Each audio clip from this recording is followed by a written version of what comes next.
और आज से 5000 वर्ष पहले रचा गया श्रीमद् भागवत महापुराण में भी इस बात का उल्लेख है को कुंभ मेले स्नात्वा पुण्यम प्राप्नोति मानुषः, यानी यहां कुंभ का संदर्भ कुंभ मेले से है। 5000 साल पहले भी इसका उल्लेख है, जो 4 तीर्थ स्थलों पर आयोजित होता है, उसमें स्नान करने से पापों का क्षय होता है। और जो बात यहां पे आपके विद्वान सदस्य से संग्राम सिंह यादव कह रहे थे, उन्होंने पुराणों की बात की, लेकिन वो पुराण की बात नहीं थी, वह तुलसीदास जी की रामचरितमानस में उल्लेख किया गया है। को कहीं सकई प्रयाग प्रभाव हो, कलुष पुंज कुंजर मृगराऊ, अस तीरथ पति देख सुहावा, सुख सागर रघुवर सुख पावा। ये तुलसीदास जी की रामचरितमानस का है, पुराणों का नहीं है।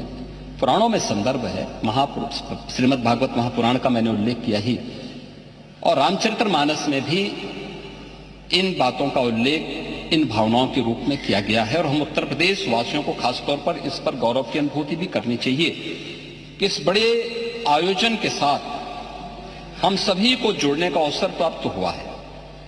और इसलिए मैं इस बात को कह रहा हूं क्योंकि यह आयोजन हमारे लिए बहुत महत्व रखता है। यहां हमारी पार्टियां हो सकती, ये सत्ता पक्ष होगा, वो विपक्ष होगा, अलग अलग पार्टियां होंगी। उत्तर प्रदेश से बाहर हम जब जाएंगे तो उत्तर प्रदेश वासी के रूप में लोग हमें हमारी पहचान देते हैं। अच्छा काम करेंगे, सम्मान मिलेगा।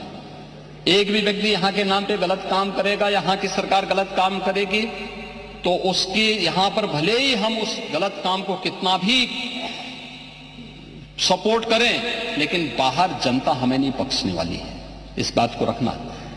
और 2017 के पहले उत्तर प्रदेश के अंदर की छवि यही थी। उत्तर प्रदेश के लोगों के सामने परसेप्शन का जो संकट खड़ा किया था, पहचान का जो संकट खड़ा किया था, वह उन्हीं दुष्प्रवृत्तियों के कारण खड़ा हुआ था।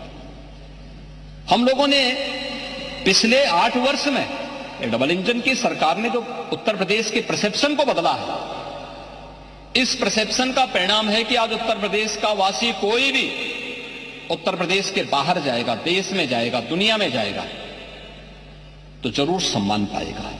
आज उसका कोई अपमान नहीं करता है। लोग सम्मान की निगाहों से देखते हैं, लोग सम्मान की निगाहों से देखते हैं। महाकुंभ का जो विरोध कर रहे थे, मुझे मालूम था ये विरोध इनकी मजबूरी है, ये लोग करेंगे, उपहास उड़ाएंगे, क्योंकि उन्होंने तब भी उपहास उड़ाया था जब कोरोना जैसी महामारी से हम जूझ रहे थे। 24-25 करोड़ जनता को हम लोग जब बचाने की कवायद कर रहे थे और प्रधानमंत्री मोदी जी के नेतृत्व में कोविड प्रबंधन का एक बेहतरीन उदाहरण प्रस्तुत कर रहे थे, तब भी वे उपहास उड़ा रहे थे। कोविड के बारे में, ट्रीटमेंट के बारे में, वैक्सीनेशन के बारे में अपने आप चुपचाप वैक्सीन लगा लिए और दूसरों को कहते थे कि वैक्सीन मत लगाओ। वैक्सीन को कहते थे बीजेपी वैक्सीन है। वैक्सीन के बारे में भी इस प्रकार की चर्चाएं होती थी। और महोदय यही नहीं,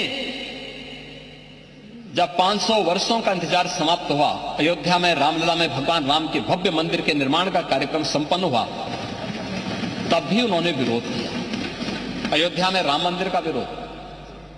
यानी माननीय उच्चतम न्यायालय के एक संविधान पीठ के द्वारा सर्वसम्मत से फैसला देकर के 500 वर्षों के इस विवाद का हस्तक्षेप किया गया। अयोध्या में रामलला का विराजमान होता है। न्यायालय के एक संविधान पीठ के द्वारा सर्वसम्मत से फैसला देकर के 500 वर्षों के इस विवाद का हस्तक्षेप किया गया। अयोध्या में रामलला का विराजमान होता है, तब भी समाजवादी पार्टी इसका विरोध की। और मेरी इच्छा थी, हार्दिक इच्छा थी कि महाकुंभ के आयोजन के दौरान एक दिन हम ज्वाइंट सेशन प्रयागराज में ही क्यों न करें, लेकिन मुझे मालूम था कि समाजवादी पार्टी फिर इसका विरोध करेगी, क्योंकि समाजवादी पार्टी कोई अच्छे काम का तो कभी समर्थन नहीं कर सकते। नहीं, देखिए, हमने अयोध्या में राम जन्मभूमि दर्शन करने के लिए जब इसी सदन में प्रस्ताव आप लोगों ने दिया, आप लोगों ने प्रस्ताव दिया, तो आपके प्रस्ताव पर अध्यक्ष जी ने सहमति दी, दोनों सदनों के सभी सदस्य जाने को तत्पर हुए, समाजवादी पार्टी वॉकआउट कर गई। नहीं, आपका नहीं भाई, शिवपाल जी तो नहीं जा पाते, शिवपाल जी। मेरा ये कहना है, इसीलिए प्रयागराज के बारे में हम लोग ज्वाइंट सेशन से अपने आप को दूर रखें कि नहीं, छोड़िए, जाने दीजिए, जिसकी मर्जी आएगी जाना चाहेगा, जिसकी मर्जी आएगी नहीं जाना चाहेगा। मैं तो अध्यक्ष जी से कहूंगा कि एक दिन जरूर रखें मान्य सदस्यों के लिए कि प्रयागराज में जाकर के आस्था की डुबकी लगा ले। बहुत सारे सदस्य इसका इंतजार कर रहे हैं, बहुत सारे सदस्य इसका इंतजार कर रहे हैं और जाना चाहिए, क्योंकि देश आ रहा है, दुनिया आ रही है। आप मुझे बताइए, आज 56 करोड़ से अधिक श्रद्धालुओं ने अब तक वहां पे आस्था की डुबकी लगाई है। अगर मैं भारत के अंदर देखूं, 140 करोड़ की आबादी में 110 करोड़ सनातन धर्मावलंबी है। कुछ और भी मिला ले, तो मान के चलिए कि हर एक परिवार में 4 सदस्य होंगे, तो हर परिवार के 2 सदस्यों ने अब तक वहां डुबकी लगाई है। तो ये लोग क्यों वंचित रहेंगे? ये क्यों वंचित रहना चाहते? जो अगर बहुत सारे लोग इंतजार कर रहे होंगे कि हो सकता है कि यहां पे कोई हम सेशन कर लें, मेरा कहना है कि एक अवसर मिलना चाहिए मान्य सदस्यों को, वहां पे जाकर के व्यवस्था की डुबकी लगाएं। महोदय, इसके बारे में बहुत सारे दुष्प्रचार किए गए और बहुत सारी चीजें, उन पर मैं भी उसी पे मैं चर्चा करूंगा। लेकिन मैं इससे पहले महाकुंभ के आयोजन के बारे में जो व्यवस्थाएं बनाई गई, और मैं उसकी तुलना भी करना चाहूंगा कि कैसे वहां पर उस आयोजन के साथ हमारी सरकार को जुड़ने का अवसर मिला और पिछली सरकारों के समय क्या हुआ था। अब आप लॉजिस्टिक की ही बात करते हैं महोदय, मैं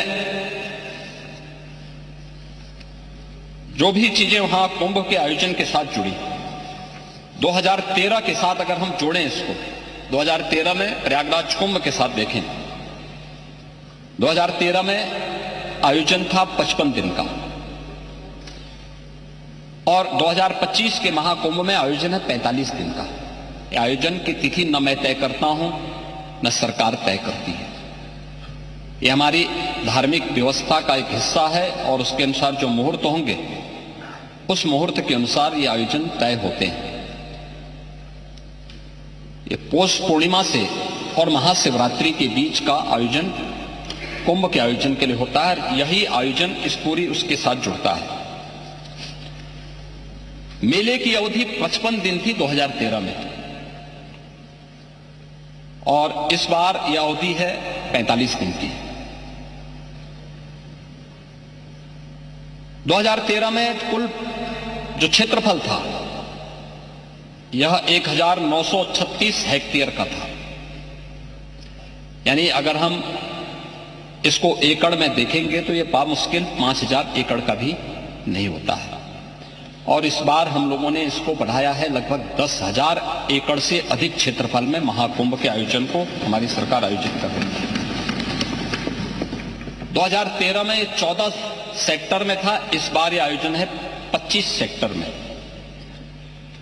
पार्किंग का स्पेस जो आपके पास था उस समय कुल 635 हेक्टेयर में आप लोगों ने पार्किंग की सुविधा दी थी, और इस बार हम लोगों ने पार्किंग की सुविधा दी है 1850 हेक्टेयर में। केवल पार्किंग की सुविधा दी, यानी 4000 यानी 5000 एकड़ से अधिक क्षेत्रफल में केवल पार्किंग की सुविधा दी है।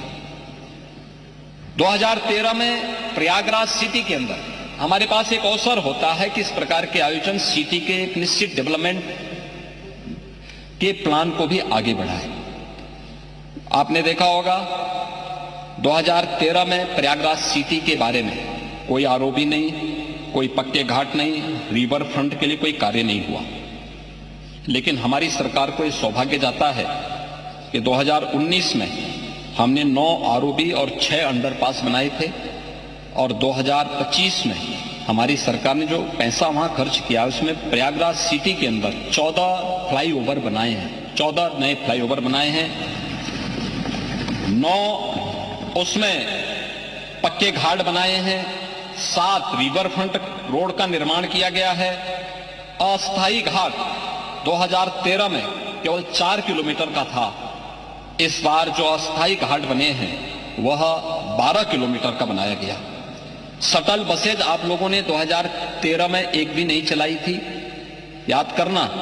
ये शटल बसेज ही फ्री में श्रद्धालु जनों को कुंभ के नजदीक क्षेत्रफल में संगम के आसपास के क्षेत्र तक पहुंचाती है, एक भी नहीं थी। इस बार 550 बसेज केवल शटल बसेज हैं जो श्रद्धालु जनों को वहां तक पहुंचाने का काम कर रही हैं। रोडवेज की बसेज आपने 2013 में कुल 2300 खरीदी थी, इस बार हम लोगों ने 7000 बसेज केवल श्रद्धालुओं की सुविधा के लिए वहां लगाई हैं। बस स्टैंड आपके समय में मात्र 3 थी, हमने 7 बनाए हैं।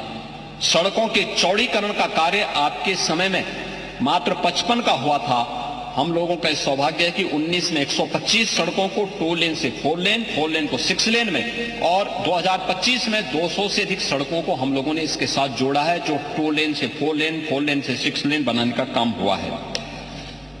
नालों की स्थिति, एक बड़ी चर्चा इसमें हो रही है और मैं सोच रहा था कि हो सकता है कि कुछ माननीय सदस्य इसके बारे में यहां चर्चा भी हो सकता करेंगे, लेकिन हो सकता उनका संज्ञान नहीं आया होगा। और है जिस प्रकार का दुष्प्रचार लोग करने में लगे हैं, उत्तर प्रदेश को, महाकुंभ को, सनातन धर्म को बदनाम करने के लिए, देश को बदनाम करने के लिए जो साजिशें रचने वाले तत्व हैं, वे लगातार इस प्रकार का दुष्प्रचार करते हैं।